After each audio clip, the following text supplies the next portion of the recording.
And you are? Keziah. Keziah, nice to meet you, Keziah. Me too. That's what you like to be called? Yes, Keziah. Alright, cool. So did you find my office okay? Yeah, it was good. It was good? Pretty Okay. easy. That's awesome. Yeah. Tell me a little bit about yourself. Well, I'm from Compton, California. I have 3 siblings, 2 sisters and a brother. My parents are divorced. Up until about 4 years ago, I lived with my mom. 25, and yeah, that's about it for now. Okay, that's awesome. I'm sorry, it's a little bit hot in here. I do have a paper for you if you do want to fan yourself. Thank you. Okay, alright, cool. So, also before we start, everything you say will be confidential, unless you want to hurt yourself or hurt somebody else, then I do have to tell authorities. Also, we will have this will be a 15-minute session. Okay. And with the thinking break towards the end, so we can kind of bounce ideas off each other and goals for whatever problem is that you came in here with today. So yeah, is that all right with you? Yeah, that's good. Awesome. Sounds good. Right. So what do you want to get out of this session today? Hopefully by the time I leave, to just be able to have some goals or steps in order to sooner rather than later, leave my boyfriend completely. So, yeah. Okay. You said you want goals or steps sooner rather than later to leave your boyfriend. Why do you want to leave your boyfriend? Can you tell me a little bit about that? Yeah. So I started dating my boyfriend Byron about 3 years ago. Sorry. No, you're fine. About 3 years ago, and about a year into it, I got pregnant. It wasn't planned or anything. And after that, about a month into the pregnancy, I don't know what happened with him, but he just started hitting me, beating me, and it's been going on. So yeah. Okay, I understand you're wanting this to leave. Yeah. Once or deserves to get beat. All right. So you said the beating started occurring around. You said 1 year into the relationship. Yeah. Okay. You said you were pregnant, so you have your kid. How old is your kid? He's 2. He's 2. All right. What's his name? Michael. All right, Michael and Byron. Okay. All right. So, what is it like? What steps have you taken, to leave? Actually, about 8 months ago or so, 8 or 7 months ago, it was in the night. My sister, we had been talking on the phone for a couple hours, and she was like, "You need to leave tonight. It's enough. Enough is enough. You need to grab Michael, and I'll meet you outside." So I was ready, and I grabbed my son, and I don't know what happened, but in the process, my boyfriend woke up, and I don't know, but he just got really mad, and he just started beating me, and that night I ended up in the hospital with a broken arm and a couple cracked and broken ribs. So after that, I don't have it in me to leave anymore because I don't want that to happen again. Okay. I'm sorry to hear about that. So you said your sister knows, correct? Who else knows? Who else have you told? Actually, my whole family knows. When it first happened, I didn't tell them, but then a month or 2 into it, I told them about it. And they were supportive at the time. They were like, "Okay, leave him. You could move back in with Michael. We'll help you out and everything." But I don't know, I had my child. I didn't want to leave him fatherless, I guess. So I didn't leave. But after a while, my parents and my family were like, "No, if you're going to stay with him, we're not going to be in your life. But if you leave him, then you can always come back." Okay. All right, so, just to clarify, you said you were with Michael, not Michael, I'm sorry, that's your son's name, correct? Okay, you were with Byron. Yeah. And you wanted to leave, and you were with your sister, or not with your sister, but talking to your sister. And she came by, and you were ready to go. You had Michael, he woke up and he started beating you, ended up in the hospital. Your parents know and your family knows. They're supportive of you, but now that I guess that you're not gone, it's sort of different in terms of their support now. Yes. I think they see me like a lost cause. A lost cause? Okay. Do you see yourself as a lost cause? I don't know. I mean, since my family keeps telling me that, and I don't know, I don't really have any friends, it kind of just brings me down, and I do. You know, but I'm trying. Okay. Trying to get out of that situation. This is good that you are trying. A lot of strength is needed to try. I mean, Yeah. just with everything, everything that you're going through, it takes a lot of strength, you know, to find help and to want to get help. How have you, you know, coped with everything up until this point? Wow. I used to have friends that I would talk to about it and everything, but as time has gone, my friends, they've just, you know, slowly left and faded away. So now I just put all of my effort, everything I have into my son, making sure he's happy, he's healthy, he has what he needs. And really that's just, you know, what I live for, you know, making my son happy and doing whatever I can for him. Okay. So, yeah. Okay. You know, you said you want to leave. Can I ask you a scaling question, kind of like, so basically on a scale of 1 to 10, 1 being just not motivated at all, not wanting to leave, you're okay, you're okay within the situation you're at, and 10 being like, I am completely motivated to leave, I'll do whatever it takes to leave now. That's 10. How motivated are you to leaving Byron? Wow. I'd say about an 8. About an 8? Yeah, about an 8. At this time, yeah, an 8. At this time, okay. All right, that's pretty high. That's pretty high. Yeah. What would it take to get you to a 10? To leave him? Just like a full blown out 10, whatever it takes. Wow. I guess, I don't know, I feel like I should be at that 10 now, you know, after everything I've gone through. I don't know, I guess if he were to hurt my son at all, or just, you know, put me in the hospital again. Not that I wanted to get to that point, but I feel like where I'm at now, if that happened, I would leave for sure. Okay. All right. And you're wanting to leave. What would be, I guess, different, or how would things change for you when you leave?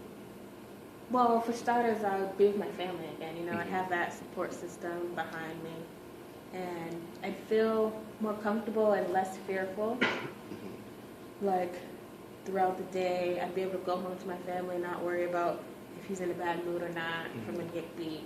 And I know my son would be in good hands with my family. Okay. So it'd just be altogether a better environment. A better environment. All right, for what about your son? I know you said environment, so I'm guessing a better environment for your son also, too. Yeah, for sure. Okay. All right. And I guess, can you tell me, like, the pros of staying, if there are any pros of staying? I know you said you don't want your son to grow up fatherless. Yeah. He can, Byron, he actually is really good with Michael. Of course, I'm always there when we're together because I don't want, you know, anything to happen. But when he does play with him and everything, it's good, you know, and it makes it feel like a family again. So that's definitely a plus, you know. But I don't know. Other than that, there's no pros. Okay. All right. Can I ask you like how you and Byron met? Oh, yeah. Well, I'm actually Seventh-day Adventist. And oh, me too. Are you really? Yes, ma'am. Wow, that's amazing. Yeah. I haven't met a lot of people that are Seventh-day Adventist.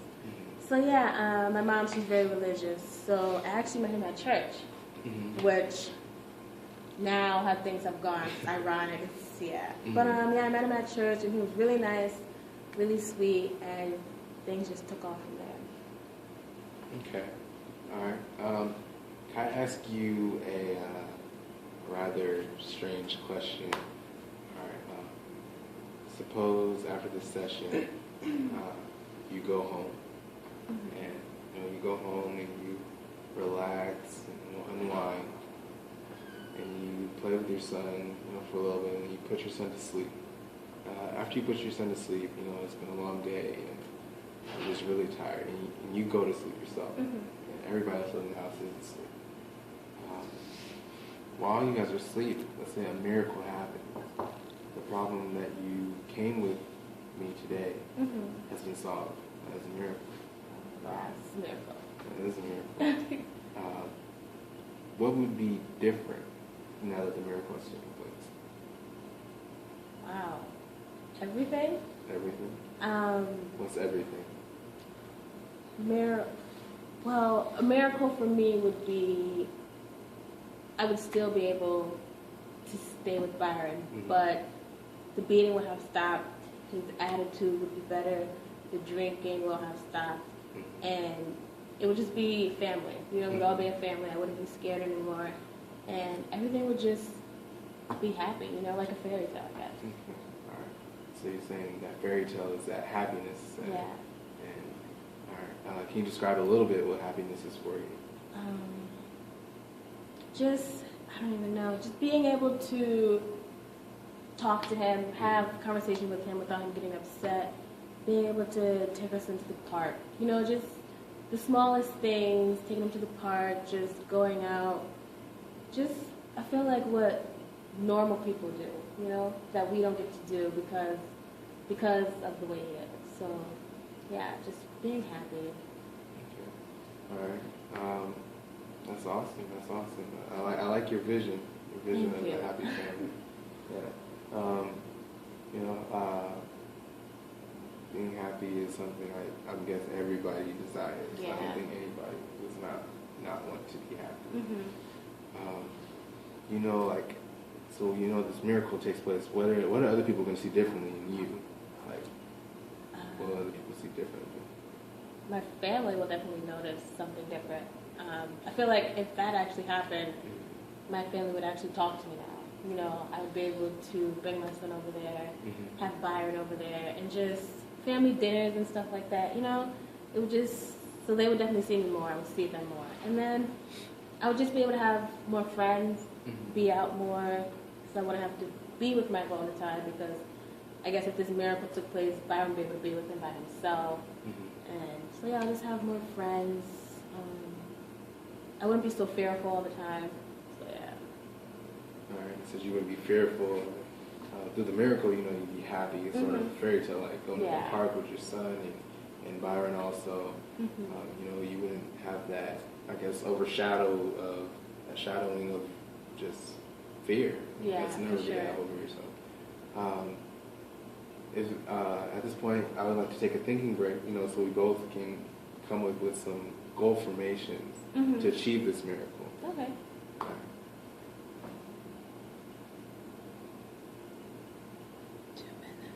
Okay. All right. So, you know, I'm back. How was your break? It was good. It was good? Yeah. What are some of the things that you ponder upon? I don't know. I just feel like this session now is just, I don't know, after you talk about that miracle, it's just made me happy, you know, what life could be like. So I'm just ready to start making steps and everything to get to that point. Okay. All right. That's awesome. That's awesome. What life could be like. And you seem like you're motivated to make that happen. And I hope everything doesn't work out so everything happens in your favor. Let's start making like goals towards steps that we can think of to where that can happen, where that miracle can happen. What are some of the things that you can think of? I don't know, just maybe having Byron come to one of these sessions. Okay. That could be our next goal. All right. That's awesome. All right, yeah. Talk to Byron. If you can come in, that would be awesome. So I guess you do want to set up a plan for some future sessions? Definitely. All right, we can do that after this session. It does appear that we are running out of time. Okay.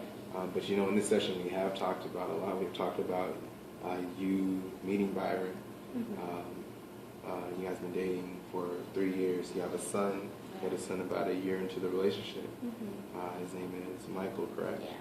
Okay. And you know, you want a better environment for your son and also for yourself. You don't deserve to get beat. You seem like a very nice person, a very strong person at that. You know, and you want everything to work out between you and Byron, but it seems like if things don't, you do have what it takes, you know, to leave. Yeah.